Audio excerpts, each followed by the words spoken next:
Good morning बच्चों। आज हम अपने लेसन नंबर 9 का पेज नंबर 60 पढ़ेंगे और समझेंगे। ये हमारे कोर्स S7 के कोर्स का लास्ट चैप्टर है, तो इस वीक में मैं आपको पूरा कोर्स करवा दूँगी।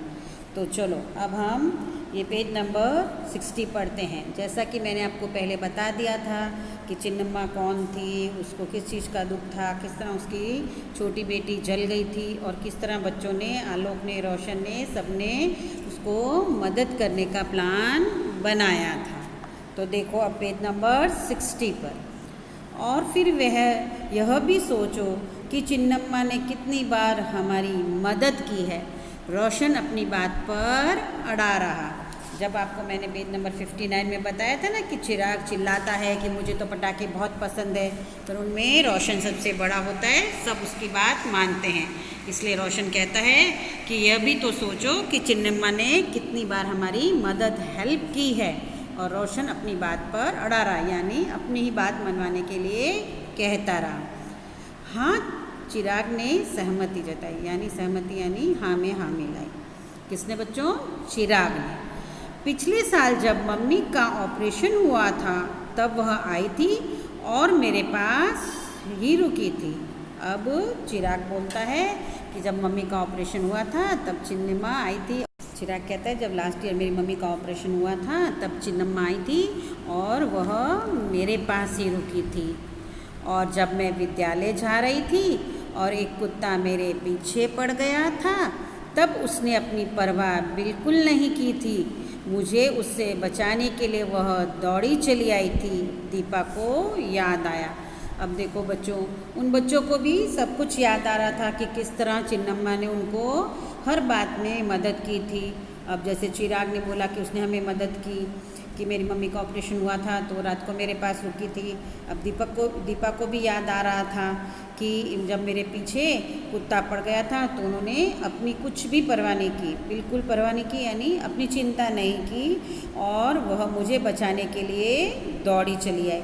इस तरह सभी बच्चों को अपनी अपनी मुसीबत के टाइम चिन्नम्मा ने उनकी किस तरह मदद की थी वह याद आया। आप पेज नंबर 60 पे देखोगे तो साइड में आपको पिक्चर में दिखाई देगा कि बच्चे किस तरह डिस्कस कर रहे हैं और किस तरह उन्होंने उसकी हेल्प की थी। वो 2 पिक्चर ऊपर दिखाई दे रहे हैं, उसमें आपको दिखाई देंगे। ठीक है बच्चों, समझ आ रहा है ना? इसको पढ़ना भी है आप लोगों को। क्या हम उसके लिए इतना भी नहीं कर सकते? कुछ पटाखों का त्याग नहीं कर सकते? सबके विचार बदलते महसूस कर आलोक ने भी जवाब दिया। अब आलोक भी बोल पड़ा, क्या हम चिन्नम्मा के लिए इतना नहीं कर सकते? वो हम सबके लिए कितना करती है।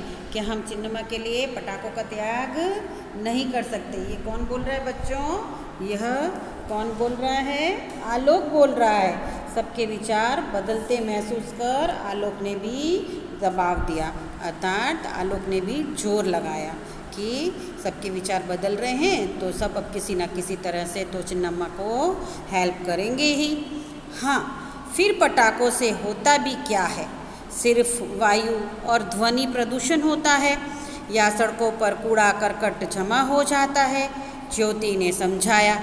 उसे यह प्रस्ताव पसंद आने का एक गुप्त कारण और भी था। उसे पटाखों से डर लगता था। अब ज्योति भी समझाने लगी आलोक के बोलने के बाद कि पटाखे जलाने से क्या होता है?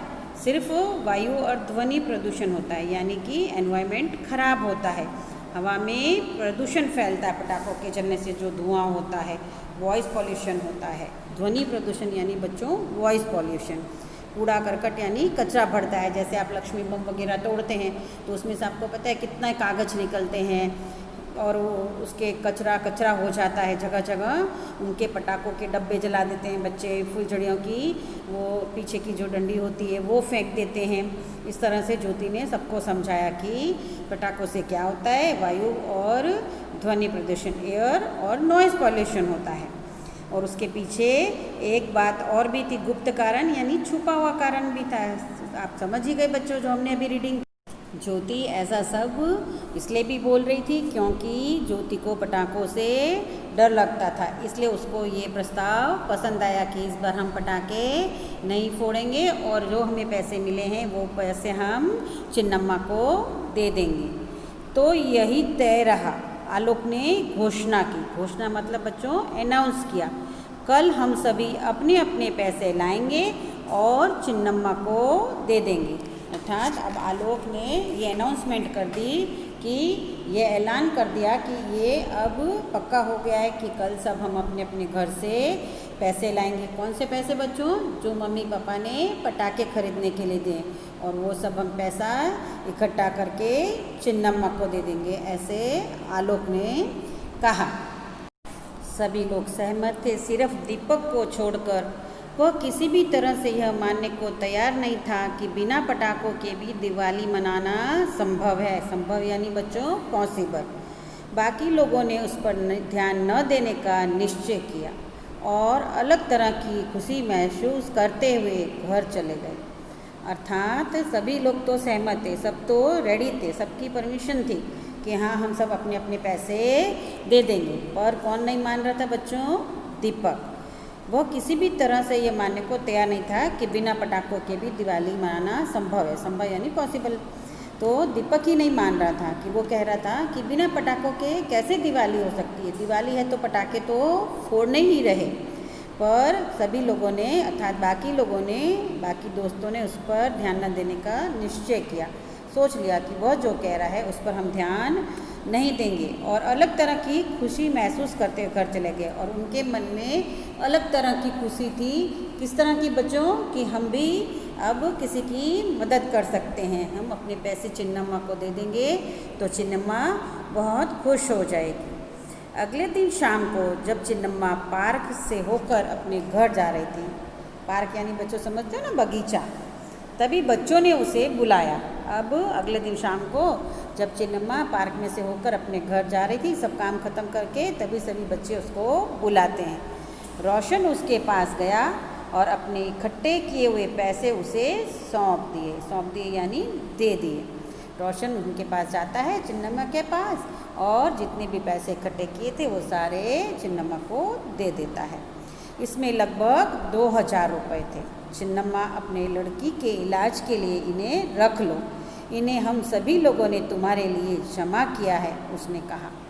अब जब वो शाम को चिन्नम्मा को बुलाते हैं और रोशन उसको पैसे देता है। कितने थे बच्चों? 2000 रुपये। और कहता है कि चिन्नम्मा आप इसे रख लीजिए, आपकी लड़की का इससे इलाज हो जाएगा। हम सब बच्चों ने मिलकर इसे जमा किए हैं, इकट्ठे किए हैं। पहले तो चिन्नम्मा ने रुपए लेने से मना कर दिया। नहीं बाबा नहीं, तुम बच्चों से मैं पैसे कैसे ले सकती हूँ। परंतु जब उन्होंने बहुत जोर दिया तो वह मान गई। पहले तो चिन्नम्मा मानी नहीं, कहती रही नहीं नहीं बेटा, मैं आप लोगों से, बाबा लोग, मैं तुम लोगों से कैसे पैसे ले सकती हूँ। तुम बच्चों से मैं थोड़ी पैसे ले सकती हूँ, तुम्हारे मम्मी पापा ने दिए हूँ तो ठीक है। ऐसे वह उन बच्चों को समझा रही थी कि नहीं, मैं बच्चों के पैसे नहीं लूँगी। परंतु जब उन्होंने बहुत जोर दिया, ये क्या हो गया बच्चों? मुहावरा हो गया। जोर देना यानी फोर्सफुली कहना किसी को। जैसे कि सपोज तुम्हारा पेट भर गया हो, तुम किसी के घर गए हो या तुम शर्मा रहे हो कि नहीं मुझे नहीं खाना है, मेरा पेट भर गया आंटी, किसी की बर्थडे पार्टी में गए हो तो आपका फ्रेंड है या उसकी मम्मी कहे कि नहीं नहीं बेटा एक समोसा और ले लो, थोड़ी तो वेफर ले लो, ऐसे आपको फोर्सफुली खिलाएगी तो उसको जोर देना कहते हैं। तो पहले तो चिन्नम्मा नहीं मानती है, पर जब बच्चे बहुत जोर देते हैं, बहुत रिक्वेस्ट करते हैं और बार बार कहते हैं कि नहीं नहीं आप ये ले लो, आपकी लड़की के इलाज के लिए काम आएंगे, तो चिन्नम्मा मान जाती है। तो इस तरह से बच्चों आपने देखा कि बच्चों ने किस तरह अपनी समझ से चिन्नम्मा के हेल्प करने के लिए अपनी खुशी का त्याग करके पैसे इकट्ठे किए और चिन्नम्मा को उसकी लड़की का, जिसका हाथ चल गया था, इलाज करवाने के लिए पैसे दिए। अब इसके आगे का पेज नंबर 61 मैं आपको नेक्स्ट सेशन में समझाऊंगी, तो प्लीज़ आप पूरा वीडियो देखिएगा और समझिएगा। अगर फिर भी आपको कुछ भी समझ में नहीं आता है तो आप मुझे कॉल करके पूछ सकते हैं, पर वीडियो देखेंगे तो ही पता चलेगा कि आप कहाँ अटक रहे हैं। तो बच्चों पूरा वीडियो देखो और ना समझ में आए तो पूछो। Thank you.